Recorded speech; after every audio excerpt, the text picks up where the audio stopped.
Wish you all the best, Ralka. Thank you. It will come out well. Just be cool.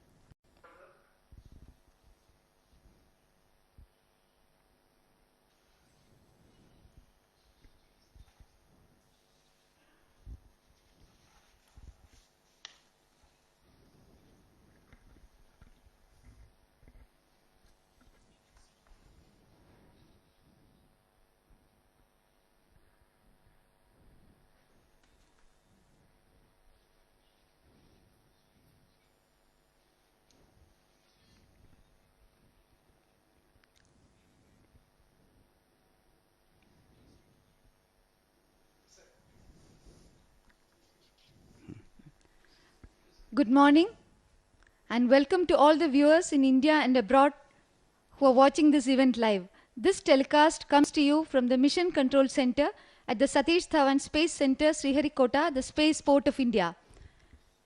I am Lalitambiga and I have here with me my colleague Dr. Alok Srivastav. We are bringing to you live this launch event. Today we have a very important launch of the Polar Satellite Launch Vehicle, the PSLV C23, which is the 27th mission of India's workhorse launch vehicle PSLV. On this mission, PSLV will carry the Spot 7 satellite of France into orbit. So far, this versatile launch vehicle PSLV has launched 30 Indian satellites and 35 foreign satellites into a variety of orbits: sun-synchronous polar orbits, planar orbits, and sub-geostationary transfer orbits. Today's PSLV C23 vehicle is a core-alone version of PSLV. It has no strap-on motors, and this is the 10th flight of PSLV in the core-alone configuration. PSLV is a 4-stage vehicle. The first stage is a solid stage which 138 tons of propellant loading. The second stage is a liquid stage with 42 tons of propellant loading. The third stage is again a solid, and the fourth and last stage is a liquid stage with 2.5 tons of propellant loading. PSLV C23 is a dedicated commercial mission to launch the Spot 7 and 4 small satellites from Canada, Germany and Singapore into a circular polar orbit of 654.92 kilometers above the Earth, inclined at 98.23 degrees with respect to the equator. The 714 kilogram Spot 7 satellite is an Earth observation satellite built by Airbus Defence and Space, the erstwhile Astrium France. It draws heritage from the Spot 6, which was launched in September 2012 using the PSLV C21 in the historic 100th mission of ISRO. The other satellites carried by PSLV C23 are the 14 kilogram AISat from DLR Germany, 2 Canadian nanosatellites NLS 7.1 and 7.2 weighing 15 kilograms each, and the Velox 1, which is Singapore's first nanosatellite. ISRO's advanced inertial navigation system is also being flight tested in the PSLV C23. I now invite my colleague Dr. Alok Srivastav to welcome the viewers in Hindi. नमस्ते, मैं आलोक श्रीवास्तव अपनी वैज्ञानिक साथी doctor Lalit Ambika जी के साथ आप सभी देश विदेश के दर्शकों का हार्दिक अभिनंदन करता हूं। हम इस समय इसरो के सतीश धवन अंतरिक्ष केंद्र श्रीहरिकोटा के अभियान नियंत्रण केंद्र से आपको आंखों देखा हाल प्रस्तुत कर रहे हैं। आज PSLV C23 की इस उड़ान में 5 उपग्रह छोड़े जाने हैं, जिसमें मुख्य रूप से एक भू अवलोकन फ्रांसीसी उपग्रह स्पॉट 7 के अलावा कनाडा के 2 लघु उपग्रह NLS 7.1 जिसे CanX4 और NLS 7.2 जिसे CanX5 के नाम से भी पुकारा जाता है, जर्मनी का AISat और NTU सिंगापुर का वेलॉक्स 1 उपग्रह शामिल है। भार की दृष्टि से देखें तो स्पॉट 7 का वजन 714 किलोग्राम है। CanX4 एवं CanX5 दोनों ही उपग्रह लगभग 15 किलोग्राम भारी हैं। AISat का द्रव्यमान 14 किलोग्राम है तो वेलॉक्स का मात्र 7 किलोग्राम। स्पॉट 7 को 690 किलोमीटर ऊंचाई वाली सूर्य तुल्यकालिक कक्षा में और 10 बजे के अवनति कोण पर प्रक्षेपित किया जाएगा, ताकि ये अपने पूर्व प्रक्षेपित उपग्रह स्पॉट 6 के साथ मिलकर आगामी 10 वर्षों तक अभीष्ट निष्पादन कर सकें। इस समय हम आपको उस शतकीय अभियान की याद जरूर दिलाना चाहेंगे जब 9 सितंबर 2012 को सुबह 9:53 पर पीएसएलवी की 22वीं उड़ान से हमने स्पॉट 6 का भी प्रक्षेपण किया था। आज पुनः एक बार 9:52 पर पीएसएलवी C23 द्वारा स्पॉट 7 का प्रक्षेपण किया जाना है।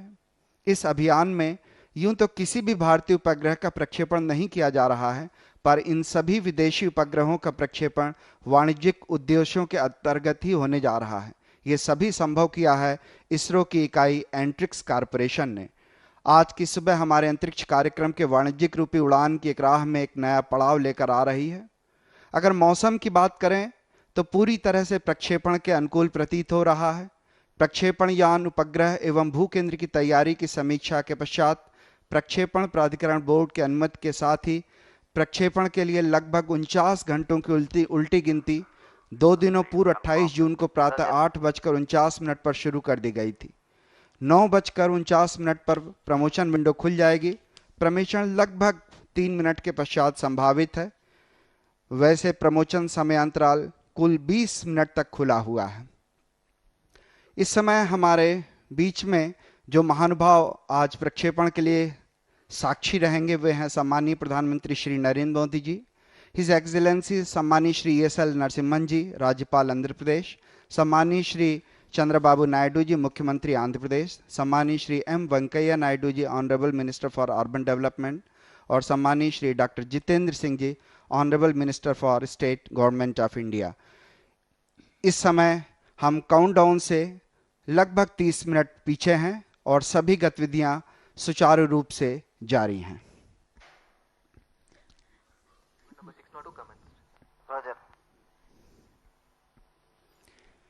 आज के प्रक्षेपणयान पीएसएलवी के 3 संस्करण हैं।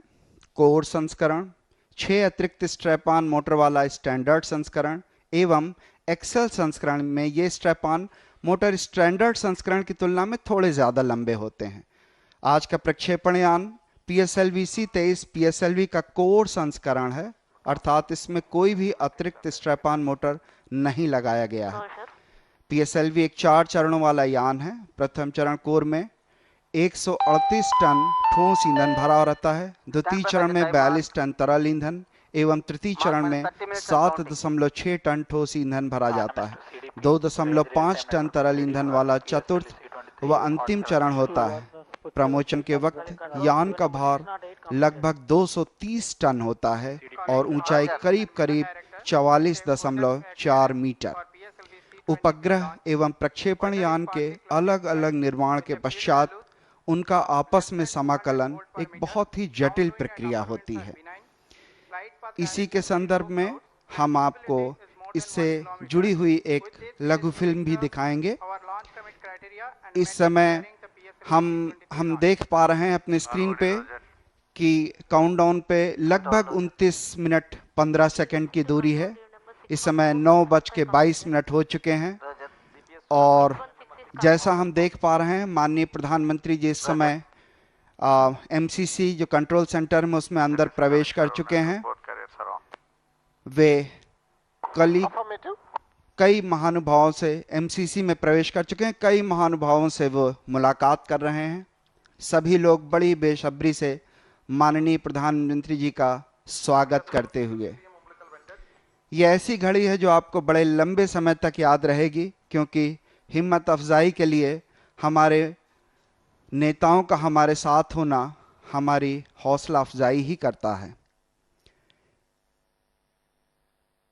साथ ही साथ आप इस समय अपने स्क्रीन पर देख पा रहे होंगे कई वरिष्ठ वैज्ञानिक भी हमारे साथ हैं इस समय।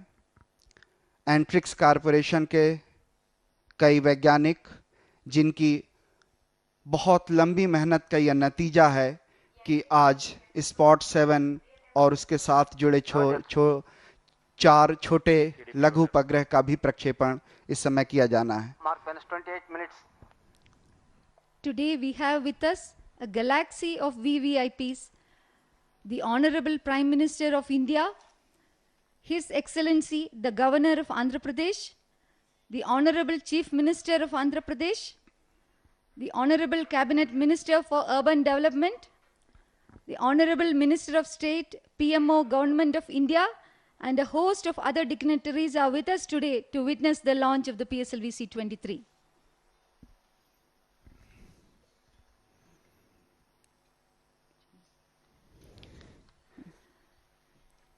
जी हाँ, बिल्कुल आपके सामने वैज्ञानिकों के गैलेक्सी, जी हाँ, प्रधानमंत्री जी का प्रवेश, सभी का तालियों से उनका स्वागत।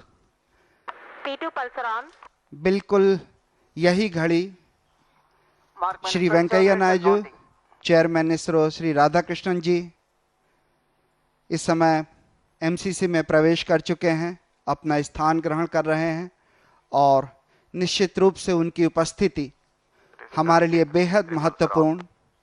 सभी का अभिवादन स्वीकार करते हुए प्रधानमंत्री श्री नरेंद्र मोदी जी,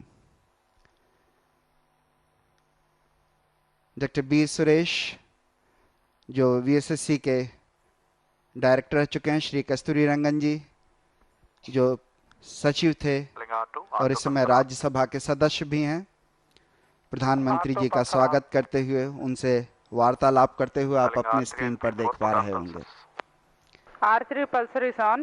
निश्चित रूप से प्रोफेसर UR राव आपके सामने। जी हाँ, यही वो लोग हैं जिनकी कड़ी मेहनत, लगन और तपस्या से आज इसरो इस मकाम तक पहुंचा कि वो न केवल अपने प्रक्षेपण कर सके, अपने उपग्रहों का निर्माण कर सके, बल्कि विदेशों से भी ऑर्डर लेके एंट्रिक्स कॉरपोरेशन के द्वारा किए गए प्रयासों से विदेशों के भी उपग्रहों का प्रक्षेपण कर सके। जैसा कि मैं आपसे कह रहा था कि उपग्रह में प्रक्षेपण यानी अलग अलग निर्माण के पश्चात उनका आपस में समाकलन एक जटिल प्रक्रिया होती है। अब जो लघु फिल्म हम आपको दिखाने जा रहे हैं वो इसी समाकलन को दर्शाता है। प्रस्तुत है ये लघु film. We have here a brief video capsule showing the PSLV C23 launch vehicle integration activities. The launch campaign commenced on 12th May 2014 with the movement of the co-bake shroud. The first stage has 5 segments. They are made separately and stacked one over the other as you are watching. Here we see the nozzle end segment being placed on the launch pedestal, followed by the 3 mid segments, which you can see one of them is being very carefully aligned and then slowly mated with the stacked segments. Each segment weighs 33 tons and the total length of the first stage is 16.5 meters. RSD to control event Segments are being aligned and brought closer. The segment joints are prepared using inhibition material and held together by shear pins. And here we can see the head end segment being assembled. CEC to control event number 6. Very slowly the segments are brought together. After stacking the rest of the segments, the igniter is assembled vertically, which you can see being assembled right now. This igniter ignites the entire length of the PS1 motor in around 200 milliseconds, sustains the burning. यान समाकलन के इस क्षण में आप समूचे द्वितीय चरण को SPB स्टेज प्रिपरेशन बिल्डिंग में परीक्षण से गुजरता हुआ देख पा रहे हैं। यह परीक्षण लगभग 20 दिन चलता है। द्वितीय चरण को नोजल के उचित झुकाव से नियंत्रण किया जाता है ताकि प्रणोद बल को अभीष्ट दिशा में प्राप्त किया जा सके। तत्काल इसे क्षैतिज रूप में ही MST या मोबाइल सर्विस टावर की ओर ले जाया जाता है और यान के प्रथम चरण के साथ संयोजित कर दिया जाता है। इसे 6 जून 2014 को पूरा कर लिया गया। ये आप देख पा रहे हैं किस तरीके से जो द्वितीय चरण था उसे धीरे धीरे नीचे उतारकर प्रथम चरण के साथ संयोजित किया जाता है। बहुत सतर्कता, बहुत सावधानी बरती जाती है ताकि इन दोनों चरणों के अलाइनमेंट में किसी भी तरह की त्रुटि ना हो। The third stage has a Kevlar epoxy motor. You have just seen its flex nozzle, and this is the fourth stage, which is being integrated along with the third stage and the equipment bay, and together they are assembled separately, and then further they will be transported to the mobile service tower, which you can see right now. and then they will be integrated with the already assembled first and second stage. For the PSLV C23, this assembly was completed on 3rd June 2014. Here you can see the assembly in progress. यान के सबसे ऊपर एक विशेष रूप से निर्मित धातु वलय अडॉप्टर के साथ स्पॉट 7 उपग्रह को प्रक्षेपण यान से संयोजित करने के बाद अन्य छोटे छोटे उपग्रहों को भी अडॉप्टर पर ही अलग अलग कोणों और स्थानों पर संयोजित करने के पश्चात ऊष्मीय सुरक्षा कवच को बंद कर दिया जाता है। उसके बाद यान पूरी तरह से प्रक्षेपण के लिए तैयार। मोबाइल सर्विस टावर को धीरे धीरे पीछे खिसकाया जाता है, जैसे आप स्क्रीन पर देख पा रहे हैं, और उसके बाद ये जो प्रक्षेपण यान है वो बिल्कुल अकेले प्रक्षेपण के लिए तैयार खड़ा। भिन्न भिन्न आवश्यक परीक्षणों के बाद प्रक्षेपण पूर्वाभ्यास किया जाता है और प्रक्षेपण प्राधिकरण बोर्ड की अनुमति के बाद उल्टी गिनती यानी तरल ईंधन भरने का सिलसिला आरंभ कर दिया जाता है। 28 जून प्रातः 8:52 पर ये प्रक्रिया आरंभ हो गई थी। Welcome back to the live commentary.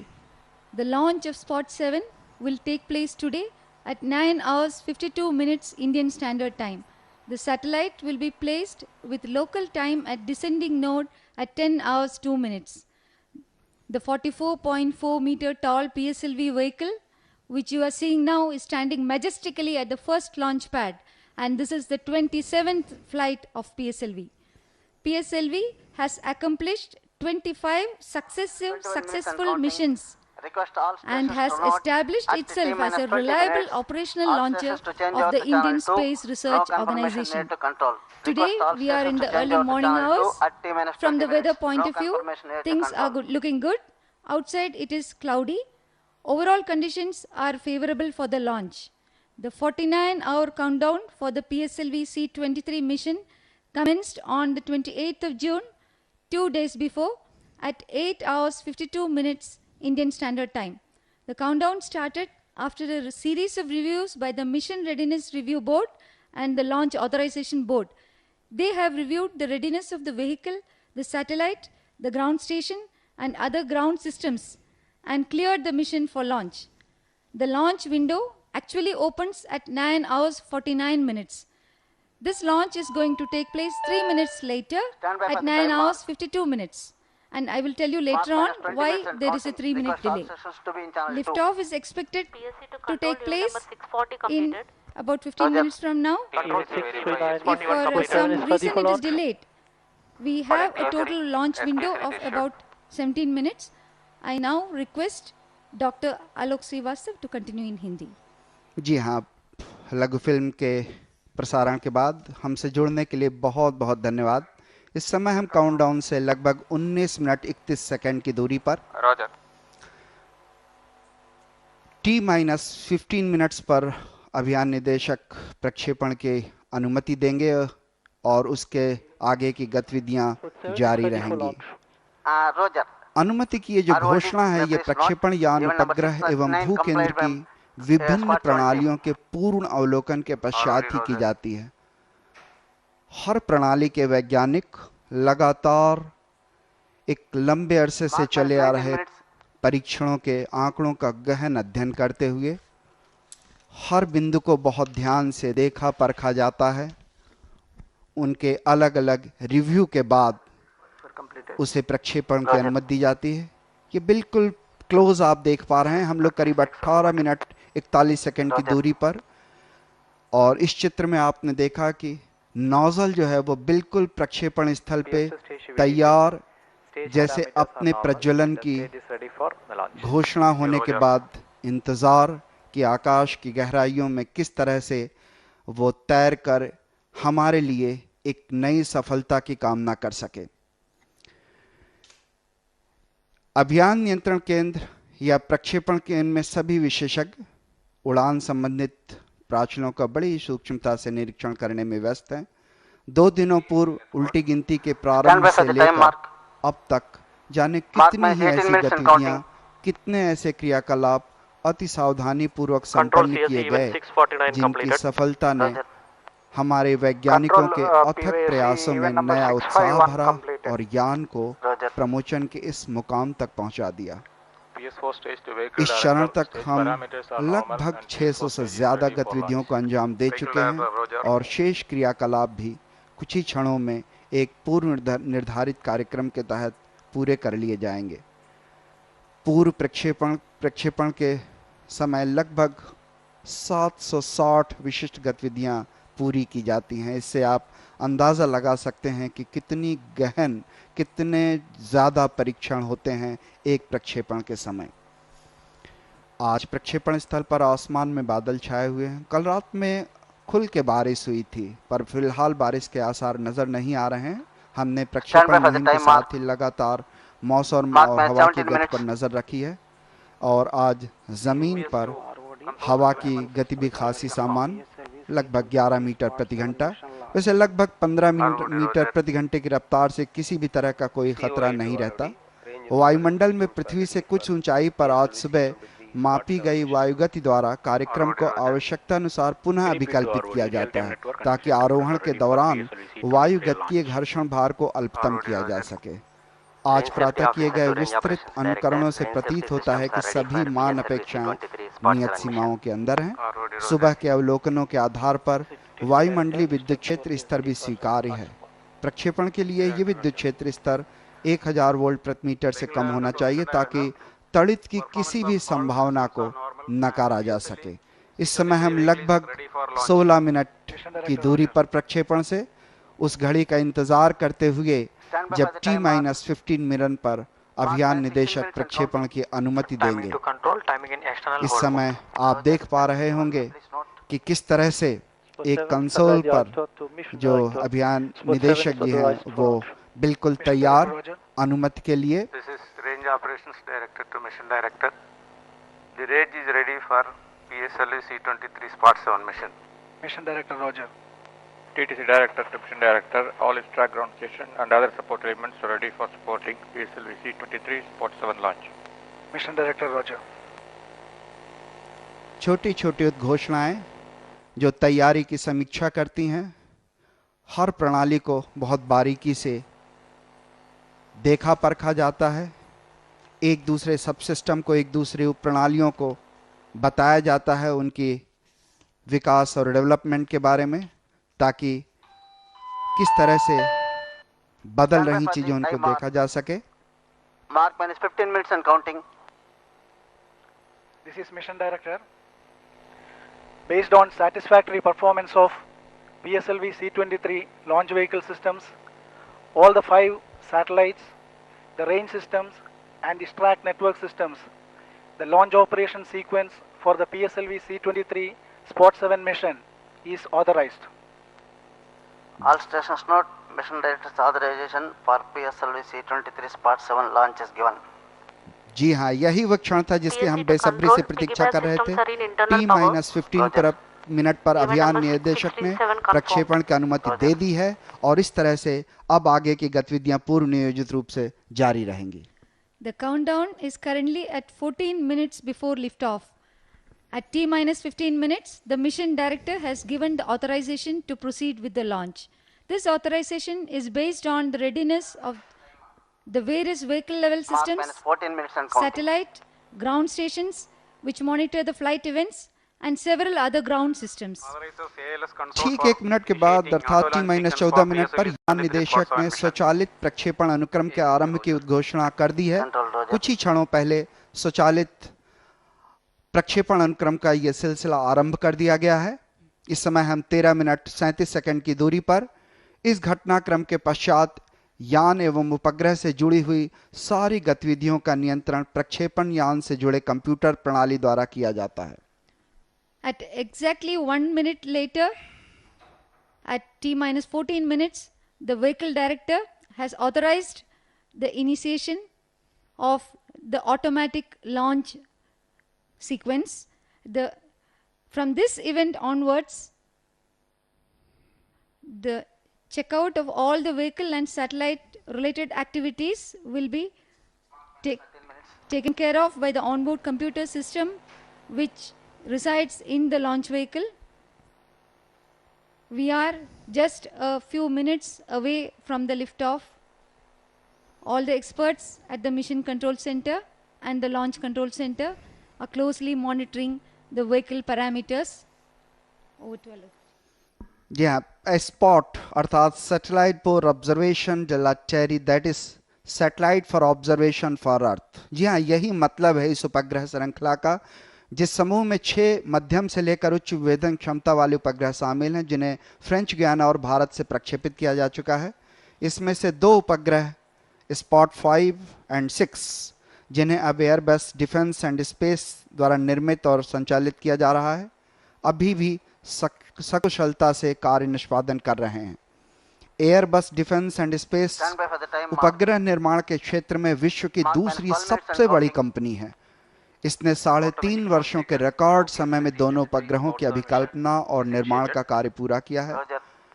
दरअसल इसमें पैनक्रोमेट्रिक और मल्टीस्पेक्ट्रल बैंडों में 822 किलोमीटर की ऊंचाई से प्रतिदिन पृथ्वी के बहुत बड़े भाग के चित्र प्राप्त करना है, और इस प्रक्षेपण के बाद स्पॉट 6 और 7 दोनों मिलकर पहले से भी बेहतर और उच्च विभेदन क्षमता वाले प्रतिदिन लगभग 60 लाख किलोमीटर क्षेत्र के चित्रों का संग्रहण करेंगे, प्रतिबिंबन करेंगे।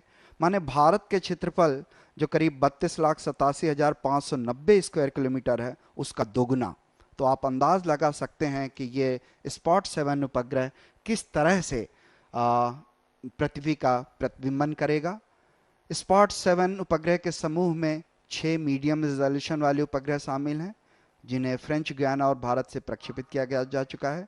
2 उपग्रह स्पॉट 5 और 6, जिन्हें जैसा भी मैंने बताया कि एयरबस डिफेंस ने निर्मित किया था, वो बहुत ही फुर्तीले या दक्ष बनाए गए हैं, बहुत ही एजाइल स्पेसक्राफ्ट प्लेटफॉर्म्स हैं, ताकि न केवल इन्हें आवश्यकता अनुसार 1500 किलोमीटर के दायरे में शीघ्रातिशीघ्र इंगित किया जा सके, बल्कि पृथ्वी के किसी भी एक नियत क्षेत्र पर दैनिक रूप से आ जा सके।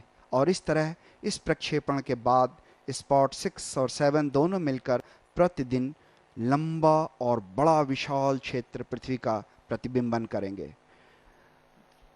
From the initiation of the countdown 2 days ago, a series of meticulously orchestrated activities have been completed to get the mission ready for the launch.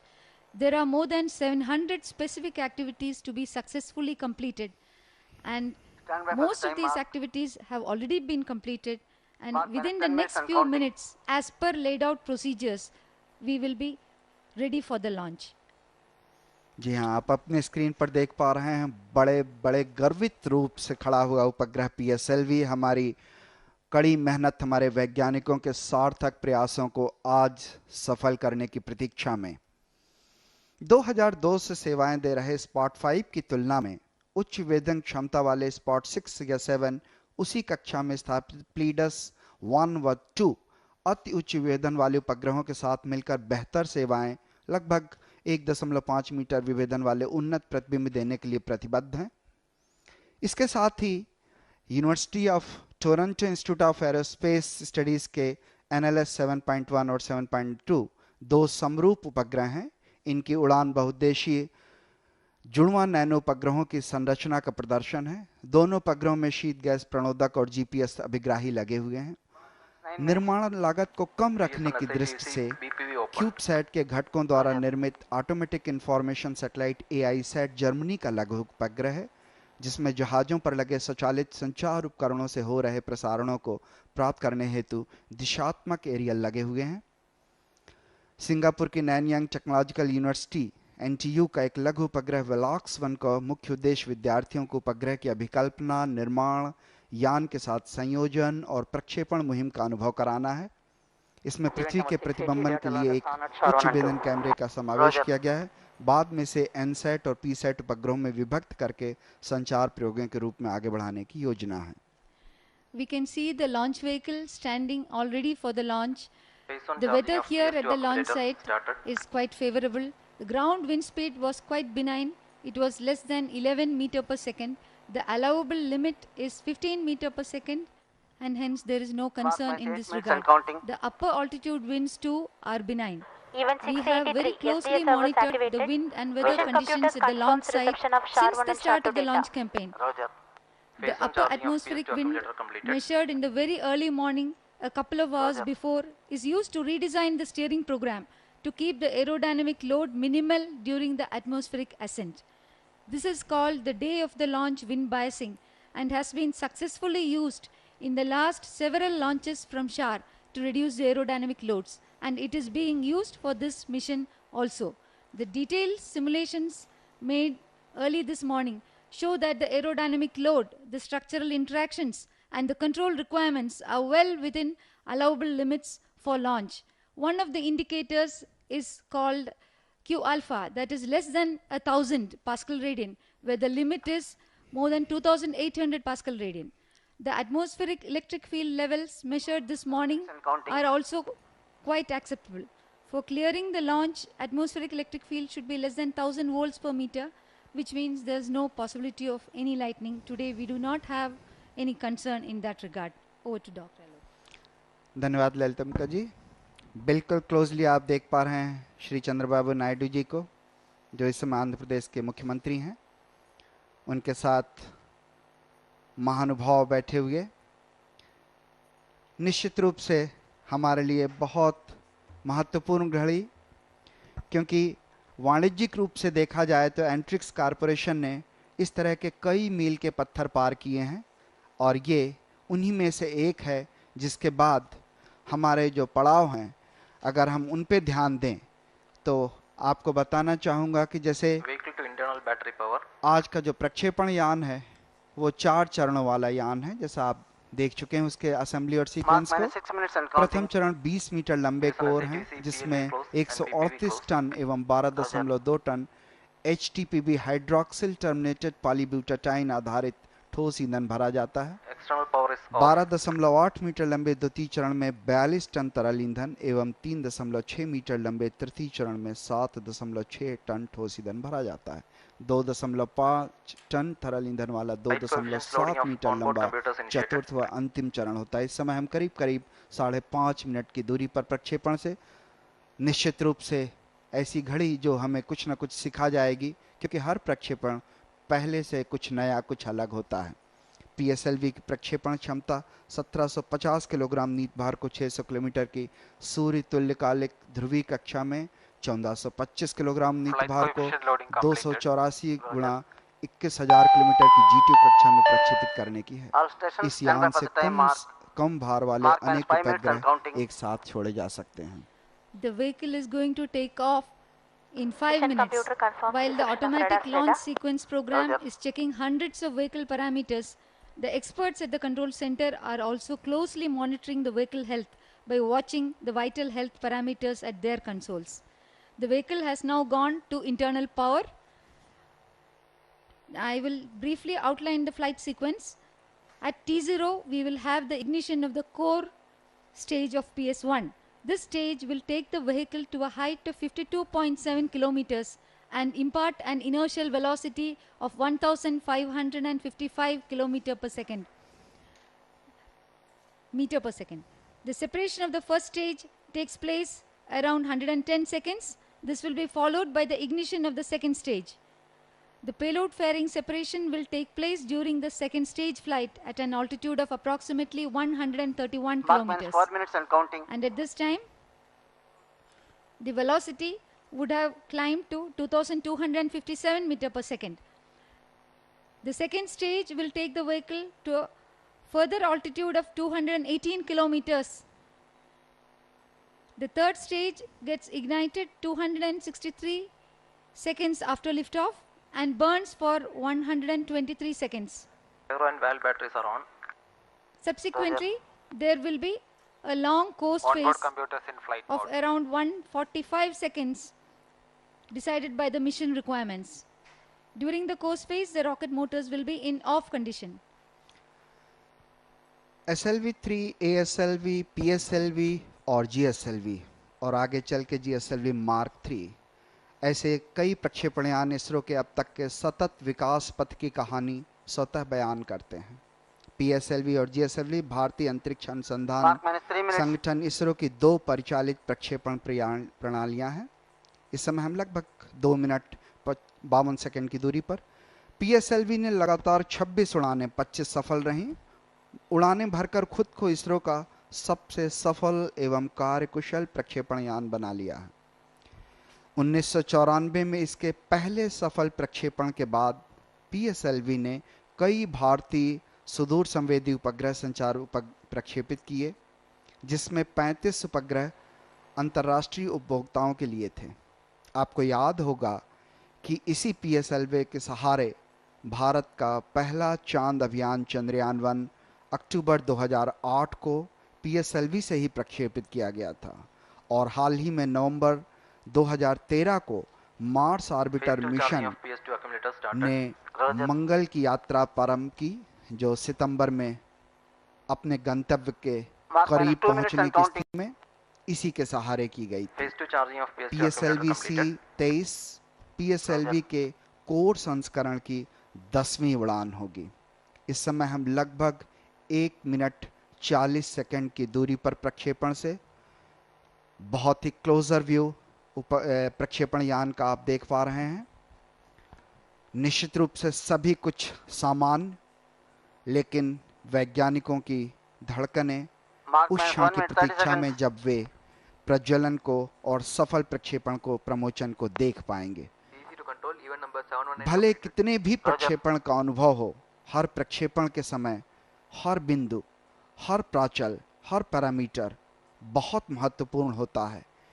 एक छोटी सी तकनीक कोई बड़ी से बड़ी कमियां पैदा कर सकती है, इसलिए किसी भी असावधानी को की कोई गुंजाइश नहीं होती है। सतर्कता बेहद महत्वपूर्ण होती है। इसमें हम केवल 1 मिनट की दूरी पर हैं। -55 seconds. हर पैरामीटर इस समय आप देख पा रहे होंगे 50 सेकंड की दूरी पर। एक ओर स्वचालित प्रक्षेपण अनुक्रम सैकड़ों यान प्राचलों का निरीक्षण कर रहा है, तो दूसरी ओर अभियान तथा प्रक्षेपण नियंत्रण केंद्रों में अनेक विशेषज्ञ उड़ान संबंधित विभिन्न अवलोकन आंकड़ों का गहन अध्ययन करने में व्यस्त हैं। प्रक्षेपण पूर्व की बढ़ती हुई धड़कनों को आइए हमारे साथ आप भी गिनिए, क्योंकि हर प्रमोशन कुछ न कुछ नया सिखाता है और सही मायनों में अंतरिक्ष विज्ञान और उससे भी रॉकेट साइंस की यही तो चुनौतियां हैं। केवल 20 सेकंड दूर। अब मैं खामोश, आप काउंटडाउन सुनिए। 15 seconds. PS1 ignition authorized. 10, 9, 8, 7, 6, 5, 4, 3, 2, 1, 0, +1, +2, +3, +4, +5, +6, +7. Lift off successful की घोषणा। सफल प्रज्वलन और गमन पथ पर सफलता की इबारत, कड़ी मेहनत व अनवरत परिश्रम की नई कहानी देख पा रहे होंगे। बादलों के बीच हमारा PSLV बिल्कुल अपने पथ पर अग्रसर, जैसे जानता हो कि उसे किस राह निकलना है। PSLV C23 का राष्ट्र के नाम एक और संदेश कि मैं गहन अंतरिक्ष की गहराइयों में गोता लगाकर फिर कोई सफलता का सितारा तुम्हें सौंप दूंगा। सफल ज्वलन के पश्चात आकाश की गहराइयों में लगातार हमसे दूर जाता PSLV C23 आपके स्क्रीन पर। PSLV जिसने न जाने कितनी बार ऐसी हमें अंतरिक्ष के रास्ते, कभी पृथ्वी की निचली सूर्य तुल्यकालिक कक्षा में पहुंचाए, तो कभी 35,786 किलोमीटर ऊंचाई वाली भूतकालिक कक्षा में, हम कभी चंद्रमा के आसपास तक पहुंचे, अब रক্তিम ग्रह मंगल की राह पर। We have had a beautiful liftoff. The mission control center is still reverberating with the sound of the rockets. We can see the we can see the trajectory it is being followed. Already the vehicle has reached an altitude of 25 kilometers and has a relative velocity of 981 meter per second. And we have crossed the transonic as well as the high dynamic pressure regime of the atmosphere. जी हाँ, इस समय आप अपने screen पर range versus altitude और ground देख पा रहे होंगे। हम लगभग 24 या 26.9 किलोमीटर की क्रॉस कर चुके हैं। 110 सेकंड का प्रक्षेपण समय व्यतीत कर चुके हैं। PS1 को अलग कर दिया गया है और इस तरीके से सफल प्रथम चरण की घोषणा और PS2 ignition start. PS1 has separated and the PS2 engine has started. And we can see on the second screen the flight events being displayed. The third screen is showing the range versus altitude and the ground trace of the vehicle. The fourth screen, which is visible here, shows the velocity, the altitude, the azimuth, and all the other important flight parameters. And the last screen shows the infrared imaging, which will be available up to 500 seconds. जी हाँ, यूँ तो rocket हमें visual नहीं हो रहा है, लेकिन उससे भेजे गए जो पैरामीटर्स हैं वो हम तक बाकायदा प्राप्त हो रहे हैं। द्वितीय चरण लगभग 152 सेकंड प्रज्वलित रहेगा और 262.6 सेकंड के पश्चात उसे पृथक कर दिया जाएगा। ठोस कोर चरण जमीन पर ही प्रज्वलित हो जाती है। प्रथम चरण यान को करीब 53 किलोमीटर की ऊंचाई पर 1.6 किलोमीटर प्रति सेकंड का वेग प्रदान करते हुए 110.6 सेकंड के बाद पृथक हो गया था।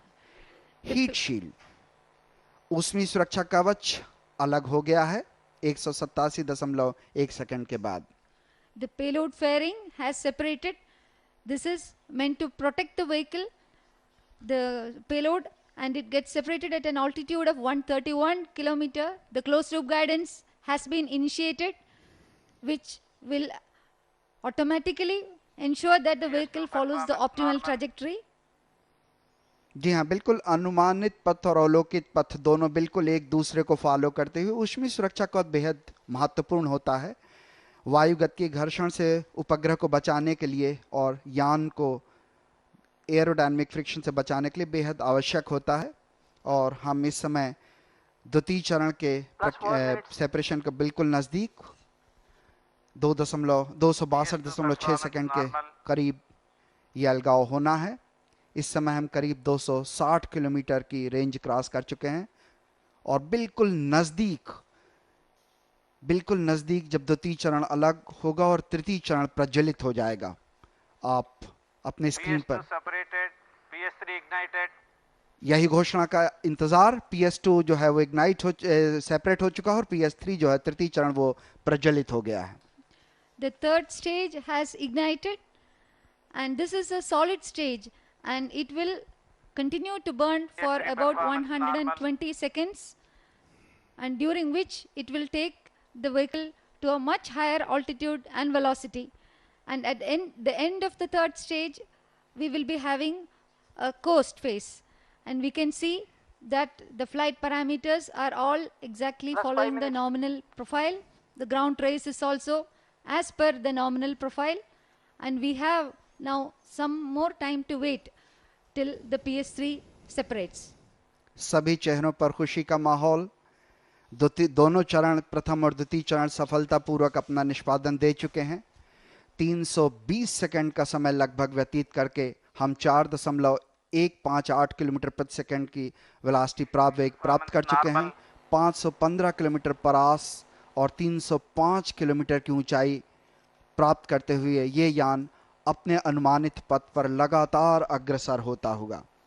अगर हम वेग की बात करें तो निश्चित रूप से लगातार इसमें बढ़ोतरी हो रही है और यही अनुमानित भी है, यही अभीष्ट निष्पादन प्राप्त करना भी है इस यान से। अगर हम इस कार्य को ध्यान से देखें तो हम बिल्कुल जैसा अनुमानित है उसी पथ पर यान को आगे जाता देख पा रहे हैं। वेग 5.3 किलोमीटर प्रति सेकंड और समय 370 सेकंड का व्यतीत होते हुए 521.2 सेकंड के बाद तृतीय चरण जो है वो पृथक हो जाएगा। लेकिन इसके पहले 140 सेकंड, जैसा ललितम्बिका मैडम जी बता रही थी, कि कोस्टिंग का जो वो पीरियड है वो यहीं से प्रारंभ होता है, माने इसके दहन के इतने पश्चात। तो ये जो टर्निंग आप देख रहे हैं यहाँ के बाद कोस्टिंग प्रारंभ हो जाती है। The vehicle has started its coast phase, and one of the important aspects of the launch clearance procedure is the space object proximity analysis. So since we have some time, I will just explain what it means. An analysis is done to assess the collision risk between the already existing space objects as against the upper stage of the launch vehicle and the satellite once it reaches the orbit. And such potential collisions during the mission are avoided by adjusting the time of launch within the specified launch window. This analysis is carried out as a standard practice for all the launches from Sriharikota, and there is no concern for this mission since the launch time has been delayed by 3 minutes to avoid the potential collisions. जी हाँ, तृतीय चरण promotion के 263.4 second के बाद प्रज्वलित हुआ और परंतु तृतीय चरण के पृथक्करण के समय यान 536 किलोमीटर की ऊंचाई तक पहुंच जाता है। PS3 पृथक्करण पर यान के उजड़ती वेग का मान करीब 5.3446 किलोमीटर प्रति सेकंड होता है। इस चरण का प्रज्वलन काल लगभग 257.8 सेकंड का है। तृतीय चरण के ज्वलन के पश्चात और अंतिम चतुर्थ चरण के प्रज्वलन के पूर्व +8 minutes. काफी समय निशक्ति समय जिसे कोस्टिंग पीरियड कहा जाता है लगभग 140 सेकंड का होता है। Coasting phase is normal. ये बहुत महत्वपूर्ण होता है क्योंकि इसमें जो गतिज ऊर्जा है और स्थैतिक ऊर्जा है उसके प्रॉपर ट्रेड ऑफ या समावेश के द्वारा उचित पैरामीटर्स प्राचल प्राप्त किए जाते हैं। उड़ान अनुक्रमण का निर्धारण प्राथमिक रूप से अभियान आवश्यकताओं पर निर्भर करता है ताकि लक्ष्य की स्थिति को इष्टतम रूप से प्राप्त किया जा सके। उड़ान के इस निशक्ति समय के दौरान रॉकेट मोटरों को बंद कर दिया जाता है तथा निशक्ति समय के अंतिम क्षणों में चतुर्थ चरण को निर्धारित समय के बाद प्रज्वलित कर दिया जाता है। ये बहुत महत्वपूर्ण होता है और इसलिए इसी चरण की सबको बहुत प्रतीक्षा PS3 होती है। separated. तृतीय चरण अलग हो चुका है सफलतापूर्वक निष्पादन करके 526.3 सेकंड के पश्चात इस समय वेलोसिटी जो है वेग है 5.6 किलोमीटर प्रति सेकंड पहुंचा हुआ और रेंज 1536 किलोमीटर की और लगभग 563.8 किलोमीटर की ऊंचाई प्राप्त की जा चुकी है। The third stage has now separated. The relative velocity is now 5.4 kilometers per second, and we have covered a range of 1,619 kilometers at an PS4 altitude of performance 576 kilometers. PSLV employs various different kinds of separation systems. Soon, the PS4 engine has already started, and we will have a long duration burn of the PS4 liquid engine. चतुर्थ चरण लगभग 505.5 second तक प्रज्वलित रहेगा। बहुत ही महत्वपूर्ण चरण और इसमें सबसे महत्वपूर्ण चीज होती है वेलोसिटी या वेग का मान प्राप्त करना। इनफैक्ट एक और बात जो प्रमोशन के होने या न होने से जुड़ी है वो है अंतरिक्ष वस्तु निकटता विश्लेषण। इस विश्लेषण का आधार है संघट या टकराहट का खतरा। कक्षा में पहुंचने के बाद किसी भी पूर्व विद्यमान वस्तु से यान के अंतिम चरण या उपग्रह से टकराने की संभावना का अनुमान लगाना इस विश्लेषण का मुख्य उद्देश्य है। ऐसे किसी भी संभावित टकराहट से बचने के लिए प्रमोशन समय को उपलब्ध प्रमोशन विंडो में उचित रूप से समायोजित कर लिया जाता है। शार में किए गए पिछले कई प्रक्षेपणों में अंतरिक्ष वस्तु निकटता विश्लेषण करना एक प्रमाणित तरीका है। पिछले कुछ प्रक्षेपणों में इसी अध्ययन के आधार पर प्रमोशन समय में 1 से 2 मिनट की देरी की गई थी। जैसे आपको याद होगा C19 में लगभग 1 मिनट और C21 में लगभग 2 मिनट की देरी हुई थी। इस प्रक्षेपण में 3 मिनट की देरी प्रस्तावित की गई थी जो इनकॉर्पोरेट कर ली गई, समावेश कर लिया गया इसका, जिसका आधार 2011 में हुए अमेरिका के इरिडियम और रूस के उपग्रह कॉस्मोस 2251 वैज्ञानिकों का मानना है कि इनके 15 से 20 सेंटीमीटर आकार के टुकड़ों की बेहद तीव्र गति से रॉकेट के अनुमानित पथ पर आ जाने से यान और उपग्रह को क्षति पहुंच सकती है। इसीलिए ये 3 मिनट की देरी की गई है। इस समय हम लगभग 11 मिनट 20 सेकंड व्यतीत करके 5.795 किलोमीटर प्रति सेकंड की रफ्तार गति वेग प्राप्त कर चुके हैं। रेंज 2290 किलोमीटर का और 643 किलोमीटर ऊंचाई। We are now at 698 seconds into the launch. The relative velocity is 5.8 kilometers per second, and we have covered a range of 2,380 kilometers at an altitude of 648 kilometers. The real-time networks of SHAR cater to the range safety, the mission control center, and the specialist display systems, and the range safety officer closely watches the trajectory all throughout. The mission control center has a real-time system which receives the health parameters of all the ground stations and the systems. While the specialist display system uses the telemetry data to provide real-time monitoring of vehicle subsystems at Sriharikota and Trivandrum with around 190 computers participating. The real-time network extends up to Mauritius with sufficient overlap between Shar and Trivandrum as well as between Trivandrum and Mauritius, and extensive network simulations are carried out over a month. They have been going on over the last 1 month with the participation of all tracking and telemetry stations to ensure a smooth launch. The CCTV monitors the entire operations from integration and fuel filling and also broadcasts to other ISRO centers. चतुर्थ चरण का जो प्रज्वलन है, जो निष्पादन है, वो बिल्कुल सामान्य अपेक्षित। इस समय करीब करीब हम 800 सेकंड का समय व्यतीत करते हुए, और स्पॉट 7 जब कट ऑफ होगा उस समय जो टाइम है वो 17 मिनट बीत चुका होगा और 660 किलोमीटर एल्टीट्यूड प्राप्त करके 7.52 किलोमीटर प्रति सेकंड की रफ्तार या वेग प्राप्त किया जा चुका होगा। बहुचरण आधारित यान के विभिन्न चरणों को उनके उपयोग हो जाने के बाद मुख्य यान से अलग कर दिया जाता है। इस पृथक्करण के लिए आवश्यक है कि वो सुरक्षित और संघट मुक्त हो।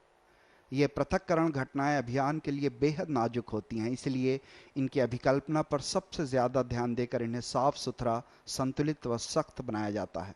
PSLV C23 में ऐसी कुल 5 पृथक्करण घटनाएं हैं। अभीष्ट कक्षा में पहुंचने के बाद स्पॉट 7, AISAT, NLS 1 and 2 एवं वेलाक्स 1 उपग्रह यान के अंतिम चतुर्थ चरण से अलग हो जाएंगे। ये पृथक्करण प्रमोचन लान के लगभग 1073.7 सेकंड के पश्चात करीब करीब 660 किलोमीटर की ऊंचाई पर होगा।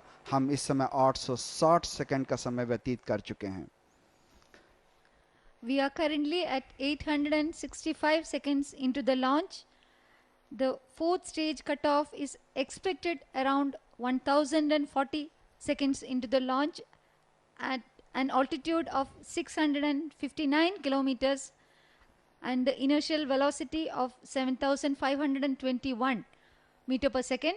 As of now, we have reached a velocity of 6.7 kilometers per second and we have covered a range of 3500 kilometers and we have already reached an altitude of 664 kilometers. जी हाँ, चतुर्थ चरण के सामान्य निष्पादन की घोषणा हुई। हम करीब करीब 900 सेकंड का समय व्यतीत करके 100 सेकंड आगामी समय की प्रतीक्षा में, जब 1036.7 सेकंड के पास चतुर्थ चरण का इंजन बंद कर दिया जाएगा और उसके केवल 37 सेकंड के बाद स्पॉट 7 का पृथक्करण होगा। प्रथम चरण को फ्लेक्सिबल लीनियर स्टेप चार्ज एवं 8 रेट्रो रॉकेट्स पद्धति द्वारा 2 हिस्सों में बने ऊष्मा सुरक्षा कवच के दोनों भाग लीनियर बेलो सिस्टम एक्सप्लोजिव कार्ड द्वारा अलग किए जाते हैं। मरमर बैंड बोल्ट कटर पृथक्करण प्रणाली का उपयोग कर द्वितीय को तथा तृतीय चरण को अलग करने के लिए बॉल रिलीज प्रणाली का प्रयोग किया जाता है। पायरो थ्रस्टर सेपरेशन रिंग को आवश्यक घूर्णन प्रदान करते हैं। उपग्रह को अंतिम चरण से पृथक करने के लिए पुनः एक बार मरमर बैंड प्रणाली का उपयोग किया जाता है। पृथक्करण के लिए आवश्यक बल कैनिस्टर में लगे 8 स्प्रिंग थ्रस्टर की सहायता से प्रदान किया जाता है। हम बिल्कुल नज़दीक पहुंचते हुए जहां पे चतुर्थ चरण के मोटर को बंद कर दिया जाएगा और इसके केवल 37, फिर 40, फिर 30, फिर 30 और 25 सेकंड्स के पश्चात लगातार स्पॉट 7, AISAT, NLS 7.1, 7.2 और वेलाक्स 1 उपग्रहों को पृथक किया जाएगा। तो ये वो घड़ी बिल्कुल समीप पहुंचते हुए निश्चित रूप से उपग्रह जो सिस्टम्स हैं उनके वैज्ञानिक यहाँ पे हमारे साथ इसी घड़ी की प्रतीक्षा में, जब यान को उनके उपग्रह से अलग कर दिया जाएगा। We are waiting expectantly for the Spot 7 satellite separation. There are different kinds of separation systems employed in PSLV. The first stage separates using a flexible linear shape charge and 8 retro rockets which impart the separation velocity, while the heat shield halves are separated by linear bellow system explosive cord. Merman band bolt cutter separation mechanism is used for the second to third PS4 stage thrust separation, cutoff. while the PS3 PS4 separation Injection uses a conditions ball are release achieved. type mechanism. जी हाँ, The- बिल्कुल। अभी कुछ ही क्षणों में ललितम्बिका जी, अभी PS4 shut off की घोषणा कर दी गई है और 10,33 सेकंड में ये काम पूरा किया गया। 7.6 किलोमीटर प्रति सेकंड की वेलोसिटी वेग प्राप्त कर लिया गया है और करीब 4,500 किलोमीटर का रेंज प्राप्त कर लिया गया है। बहुप्रतीक्षित घड़ी की प्रतीक्षा, जब स्पॉट 7 को पृथक कर दिया जाएगा। Part 7 is separated and Yes, placed in the Spot orbit. 7 has been successfully separated and the MCC has erupted in a round of applause. जी हाँ, तालियों के गड़गड़ाहट से आप जान गए होंगे कि स्पॉट 7 उपग्रह को विलगित कर दिया गया है, पृथक कर दिया गया है और कुछ ही क्षणों में, लगभग 40 सेकंड के बाद AI-SAT उपग्रह भी यान से अलग कर दिया जाएगा।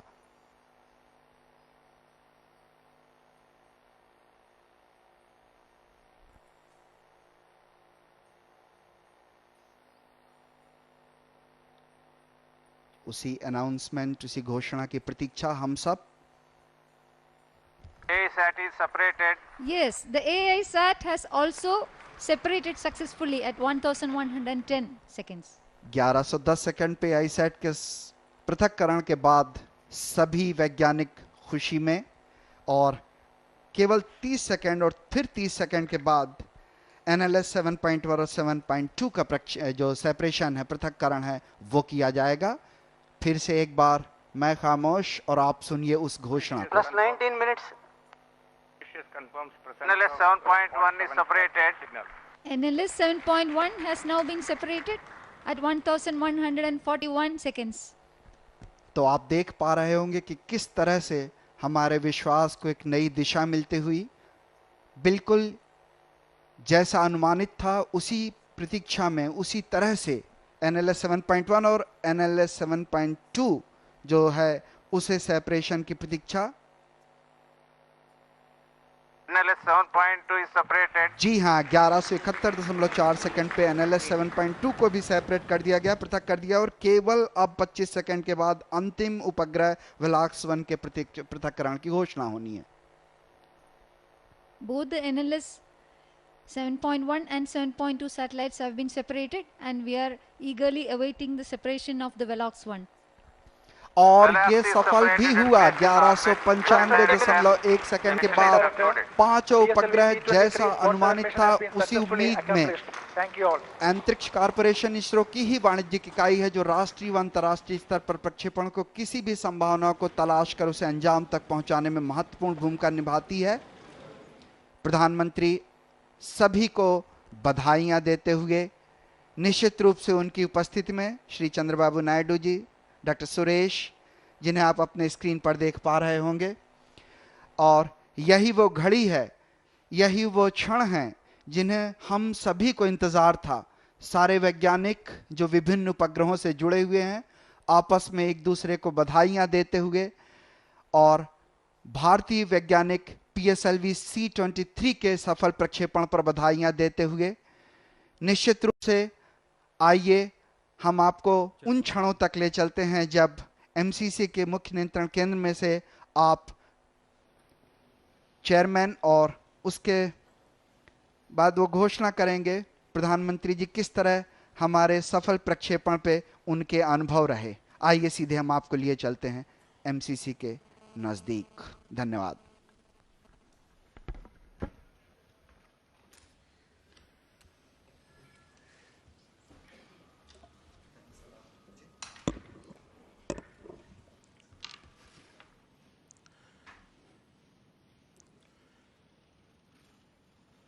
Congratulations to everybody.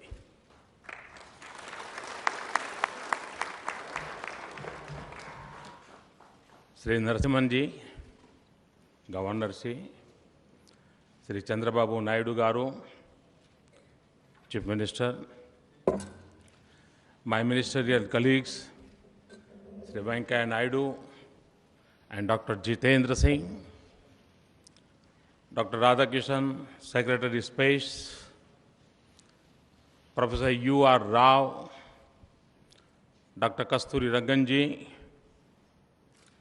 my dear scientists gathered here, and fellow citizens of India. My congratulations to our brilliant space scientists and the Department of Space for yet another successful launch of the Polar satellite. We have perfectly placed by 5 satellites into their orbits 660 kilometers above the Earth. This fills every Indian's heart with pride, and I can see it reflected in the joy and satisfaction on your faces. Fascinated by space technology, I feel specially privileged to witness this event in person. India's advanced space program puts her in an elite global group of 5-6 countries today. This is one domain in which we are at the international cutting edge, a domain in which we have pushed beyond mediocrity to achieve excellence.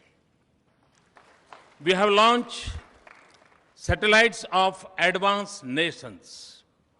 PSLV itself has launched 67 satellites, of which 40 have been foreign satellites coming from 19 countries.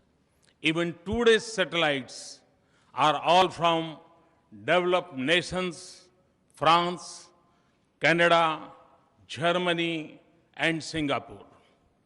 Truly, this is a global endorsement of India's space capability. Inspired by Atal Bihari Vajpayee vision, we have sent a mission to the moon. Another is on its way to Mars as we speak. I personally follow it with great interest. We have also developed our own satellite-based navigation system. I am told this will be fully deployed by 2015. Moreover, we can be proud that our space program is indigenous. We have developed despite international hurdles. Generations of our space scientists have worked to make India a self-reliant space power. We owe them a big thank you. Our journey into space has come a long way from its humble beginnings. It has been a journey of many constraints and resource limitations. I've seen photographs of a rocket cones being transported on bicycle. And मैं जब वो photo देखी तो मुझे बड़ा आश्चर्य हुआ था कि साइकिल के ऊपर हमारे रॉकेट के पीसीस को ले जाया जाता था. वो भी एक दिन थे.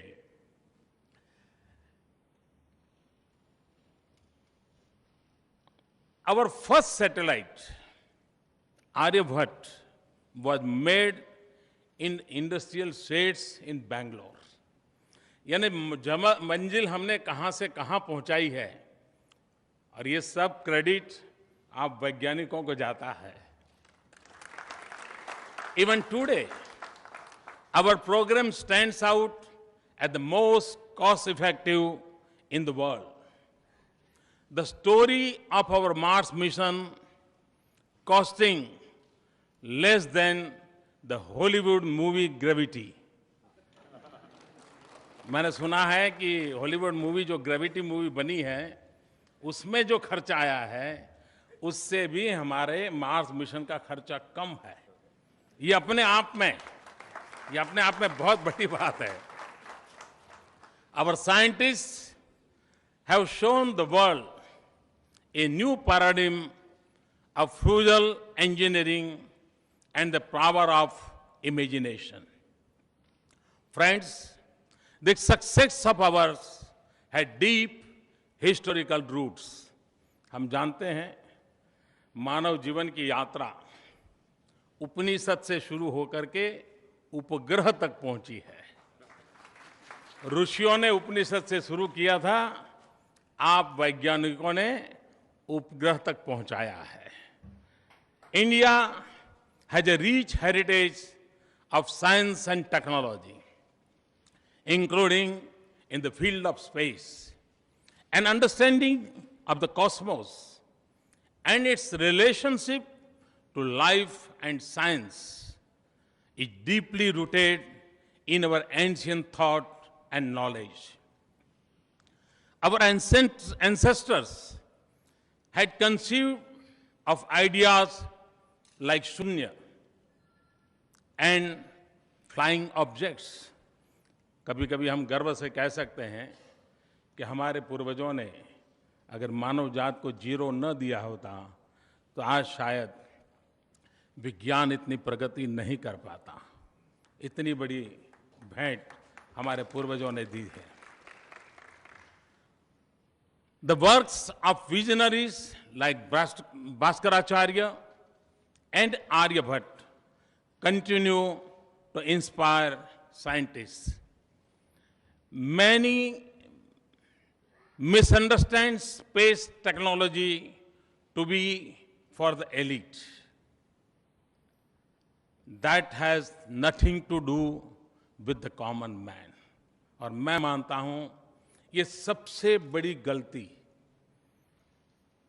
इस परसेप्शन से है। हमारी पहली जिम्मेवारी है कि इस परसेप्शन को खत्म किया जाए कि वैज्ञानिक सिद्धियां अल्टीमेटली सामान्य मानवी की जिंदगी के बदलाव के लिए है। और जब तक हम ये नहीं करेंगे, कभी कभी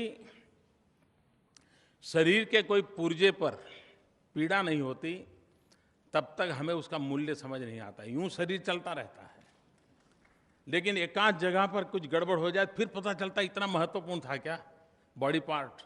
वैसे इस पूरे ब्रह्मांड में, इस पूरी विकास यात्रा में स्पेस साइंस का कितना महत्व है, ये मानव जात को समझाना, उसको अनुभव कराना, ये समय की मांग है। और मैं सभी वैज्ञानिकों को विश्वास दिलाता हूं कि आपने लेबोरेटरी में बैठ करके जो साधना की है, ये साधना करोड़ों करोड़ों लोगों की जिंदगी को बदलने की ताकत रखती है।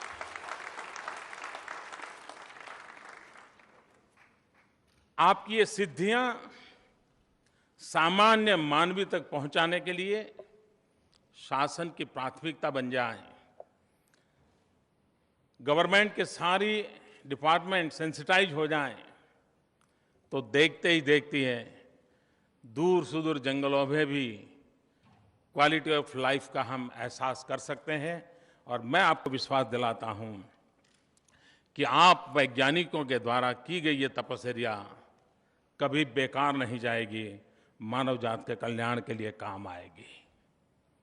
I however believe such technology is fundamentally connected with the common man. As a change agent, it can empower and connect to transform his life. Technology opens up new opportunities of development and gives us new ways of addressing our challenges. Space may seem distant, but is an integral part of our daily life today. It drives our modern communication, connecting even the remotest family to the mainstream. It empowers the child in the farthest village with quality education through long distance learning. It ensures quality healthcare to the most distant person through telemedicines. It enables the youth in a small town with various new job opportunities. Satellite technology has made distance irrelevant. It effectively enables us to reach the unreached. It helps us connect virtually where physical connections are difficult. It has a critical role in realizing the vision of digital India, the power of 125 crore connected Indians. GIS technology has transformed policy planning and implementation. Space imaging enables modern management and conservation of water resources.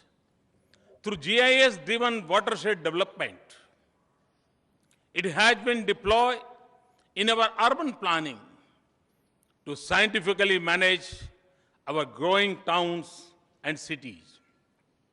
It has also become an important tool in better managing and conserving our natural resources. Whether it be the Himalayan glaciers, oceans and forests and coastal resources or our mineral wealth. Space imagery is improving our land management systems, bringing wasteland into productive use. Our next frontier should be to extend the same to land records, bringing in accuracy and transparency for the common man. और आज मैं समझता हूं शायद गरीब से गरीब किसान के लिए उसकी जमीन के विषय में जानकारी एक बहुत बड़ा सवालिया निशान है। ऐसा कह सकते हैं कि टोडरमल के जमाने में लैंड रिकॉर्ड पर काम हुआ था और शायद उसके बाद नहीं हो पाया। कानून कहता है हर 30 साल में एक बार लैंड रिकॉर्ड को रिव्यू करना चाहिए, नया रिकॉर्ड तैयार करना चाहिए।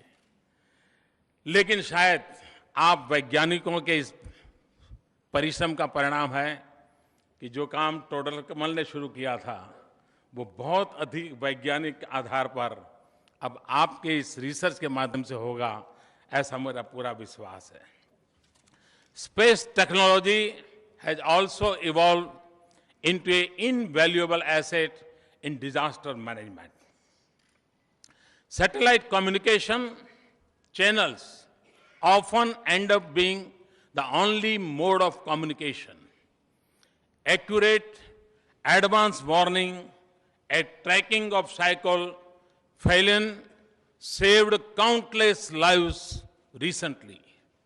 We must, as a nation, fully harness this expertise in space technology in our developmental process for social change, economic development, and resource conservation. The possibilities are limitless, the benefits enormous. I urge the Department of Space to proactively engage with all stakeholders to maximize the use of space science in governance and development. Deepening of state involvement will be critical for the same.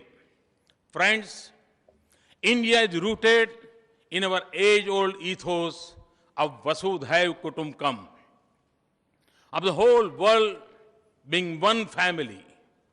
India's space program is thus driven by a vision of service to humanity, not by desire of power For us, it is an important instrument of our human progress. We must therefore share the fruits of our technological advancement with those who do not enjoy the same, the developing world and our neighbors in particular. We already share disaster management data with over 30 countries. We provide benefits of telemedicine to Afghanistan and African countries. But we must do more. Ye dil maange more. Today, I ask our space community to take up the challenge of developing a SAR satellite that we can dedicate to our neighborhood as a gift from India. A satellite that provides a full range of applications and services to all our neighbors. और मैं मानता हूं कि SAARC देशों की गरीबी के खिलाफ जो लड़ाई है,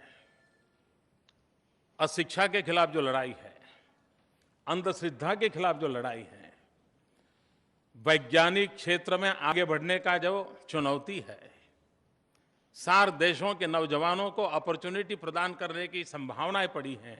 इसके लिए हमारा ये सार्क सैटेलाइट का सपना इन हमारे सभी पड़ोसी देशों के कल्याण में काम आएगा और इसलिए मैंने आप सामने प्रस्ताव रखा है कि हम एक सार्क सैटेलाइट लॉन्च करके हमारे सार्क देशों को एक अनमोल नजराना पेश करें ताकि उनके कल्याण में हम भी भागीदार बने। I also ask you to enlarge the footprints of our satellite-based navigation system to cover all of South Asia.